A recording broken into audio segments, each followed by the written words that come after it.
ప్రపంచం అంతా సరే కోటాల శివ గారిని RRR తర్వాత సినిమా కోటాల శివ గారు ఈ ఫ్రేమ్ ఆఫ్ మైండ్లో హ్యాండిల్ చేయగలరో లేదో అంటే మీరు స్ట్రాంగ్గా నిలబడ్డారు చూసారా ఒక డైరెక్టర్ వెనకాల.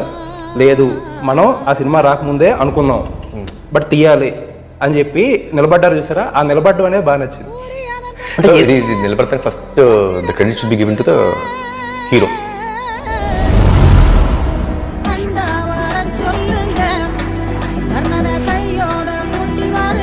కథలో మనుషుల కంటే ఎక్కువ మృగాలు ఉంటారు. దేవుడు అంటే భయం లేదు, చావంటే భయం లేదు, కానీ ఒకే ఒకటంటే భయం వాళ్ళకి.